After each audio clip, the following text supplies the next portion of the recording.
Hi, my name is Hans Noink. I'm the head of the Laboratory of Virology, Faculty of Vet Medicine, Ghent University, Belgium.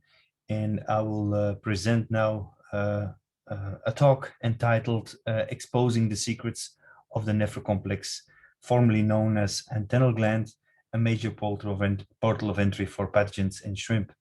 This is the contents of this talk have been published previously in PNAS. And if you want to have more information, I refer to that paper. The outside of the shrimp is fully protected by a cuticula, and also inside there is a cuticula in the esophagus and in the stomach, and also in the hindgut, and there is a strong peritrophic membrane in the midgut. And all these structures are forming a very strong barrier against pathogens, even during molting. So a long time I had the question, is there a place where there is no cuticula and that is close to the hemolymph? And I have asked this question to several students. And one student, there was a Vietnamese student, he said, yes, professor, there's an antennal gland and this should do. And the antennal gland is, as you can see here in red, this is how people were illustrating it in the past. And they said it was a kind of a kidney. And then we had the question, how can we prove that this is an important portal of entry for pathogens? Well, you can demonstrate it by titrating a pathogen stock, by intramuscular inoculation, by peroral inoculation, and by antennal gland inoculation. And by looking to the outcome, you could have a look if the intraantennal gland inoculation could result in an easy way to infect those animals. The intra-antennal gland inoculation is easy. So here you have the front of the animal. So the animal is turned upside down. This is the head here. This is the antenna. And then you have at the base of the antenna, you have the nephropore, which is the opening for the antennal gland. And this opening, as you make a section here, you could see that you have a front valve, one, and two, a caudal valve. And then you have here the nephropore in the middle. And this forms a kind of a valve that is closing the antennal gland from the outside world. So we first did a titration of a virus stock of white spot syndrome virus. We did that by intramuscular inoculation, and we found 10 to the 8.7 SID50 per ml in the stock. This means approximately 10 to the 8.7 infectious particles per ml. When we did that by peroral inoculation, that's much lower, as you can see, 10 to the 1.2 SID50 per ml. And if you use the intraantennal gland, this was also extremely high, 10 to the 7 SID50 per ml. So we could conclude that compared to the intramuscular route, only 56 times more virus is needed to infect shrimp via the intraantennal gland inoculation. However, 28.8 million times more virus is needed to infect shrimp via peroral inoculation. This means that, for instance, for the intra-antennal gland inoculation, we only need 56 infectious particles to get an infection. And this is clearly the way how the virus can enter the body. So this was already one proof. We did then also a titration of a bacteria stock with 10 to the 10 colony-forming units per ml. By intramuscular inoculation, we had 10 to the 4.2 lethal dose per 50% endpoint per ml. And when we used peroral inoculation, we could not cause a mortality in the animals. When we were inoculating by intraantennal gland, we found 10 to the 2.4 LD50 per ml. What does it now mean again? Compared to the intramuscular route, only 62 times more Vibrio campbelli is required to kill shrimp via the intraantennal gland inoculation, and that no mortality could be induced by 10 to the 9 Vibrio campbelli via peroral route. So this shows that, again, you need it's very easy also for bacteria to get into the body of the shrimp by the intraantennal gland.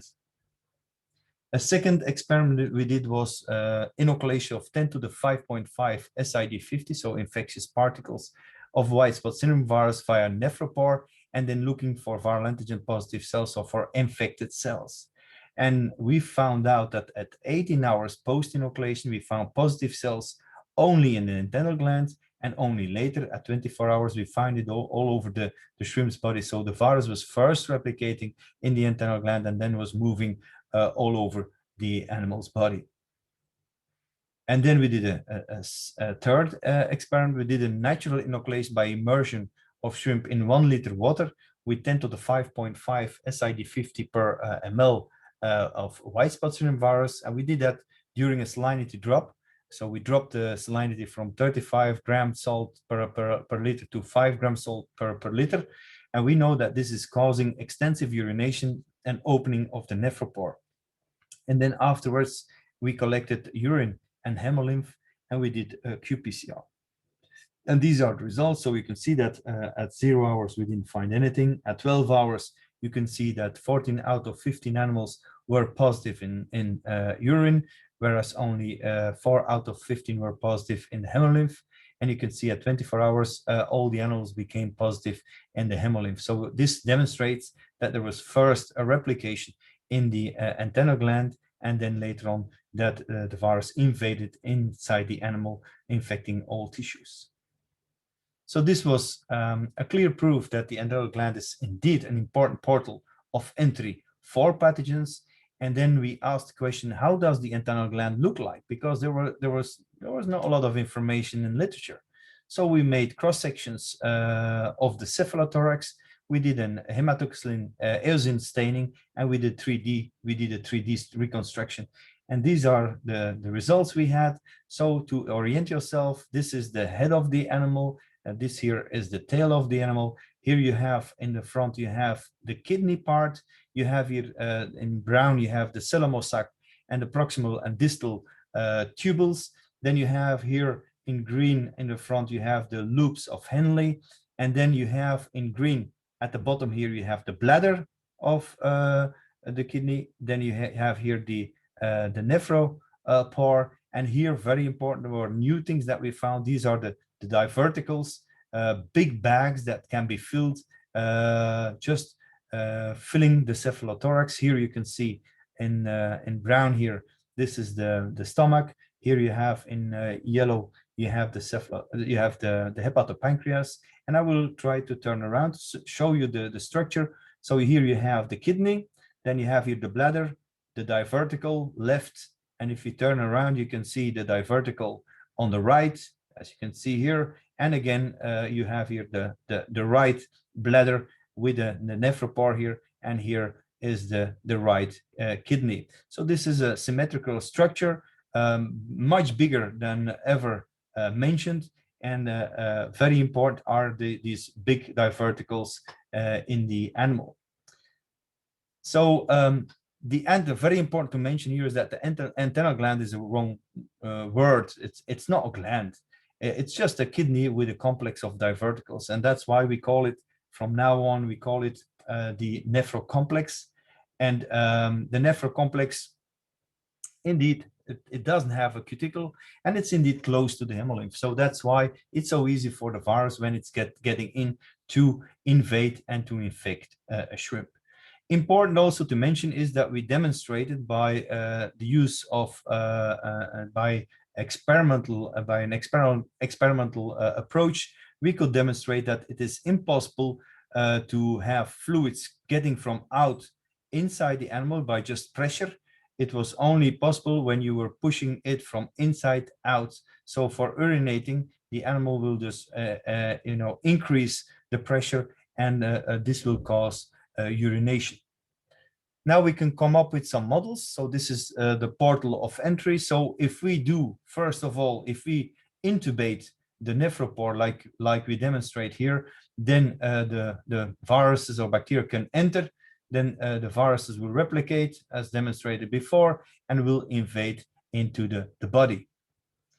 Under natural conditions, well, you need urination, and urination is possible by hypotonic, when you immerse the animal in hypotonic water.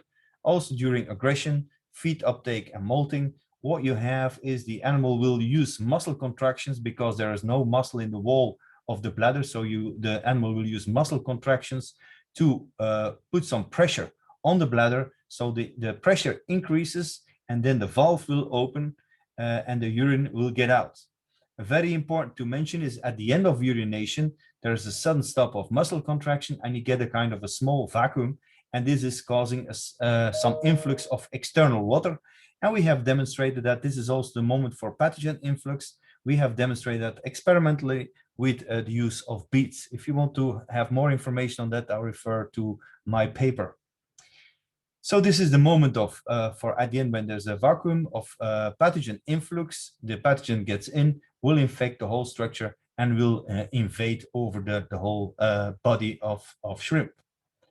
Then we had also the question, what is now the function of the nephrocomplex? Because, you know, the kidney, we know a kidney, of course, this is, we know the function of a kidney, but what are all those diverticles doing there? Well, we got an idea. So we did also magnetic resonance imaging. So we made sections through the shrimp. And as you can see here, these are the sections. We have them at different levels, A, B, C, D, E, F. Here, for instance, in the front, you can see here, and very important to mention here is that the magnetic resonance imaging is showing regions where there are fluids.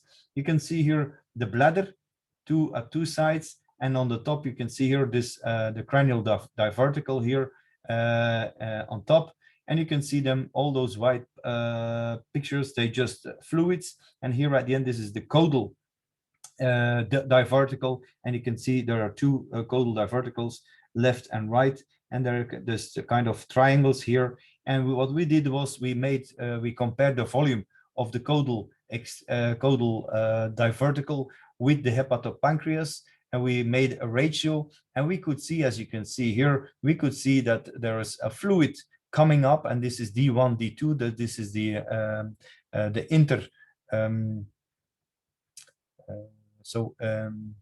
interface between the ecdysis, between moltings. So here D2 is just before molting. Here we have the molting, and then we go back to the intermolt here. So this the intermolt here demonstrates that at the end of the intermolt, there's a filling of these bags, and those bags, of course, most probably will put some pressure on the animal to cause molting. So this is, now we bring this now in a beautiful model of ecdysis molting. So what is happening? So we have here the body of a shrimp with the nephropore, the bladder, then the diverticles. What is happening is we will simplify the picture of a shrimp's body. So this is kind of a sausage. So what is happening is the animal is producing a new cuticula underneath the old cuticula. Then the nephrocomplex is filling, is increasing the pressure, and by increasing the pressure, there can be a rupture of the old cuticula, as you can see here, and then the animal gets out of his old cuticula. So this is an animal with a new cuticula, and this is there you see the further filling of the nephrocomplex. So the animal is swelling. You have a stretching of the new cuticula, so the volume of the shrimp is increasing, and then at the end, when the new cuticula hardens, then you will have again space, and this is very important because then your the diverticles can shrink again, and you get space for proliferation of cells, so you can have growth of the shrimp. And this is an important message. We started with viruses and bacteria, and we ended up with some physiology, which is always important as a virologist. So at the end, after molting, you get emptying of the diverticles, and then everything is ready for the next molting. And you know, those animals are molting very frequently, sometimes 9 to 13 days. So this is a beautiful example that virologists, when they start to analyze the animal, can come up with some new ideas on physiological processes. And this is my talk. So I really would like to thank you for attending. And if you have questions, just and I will try to answer them straight away. Thank you very much, and bye-bye.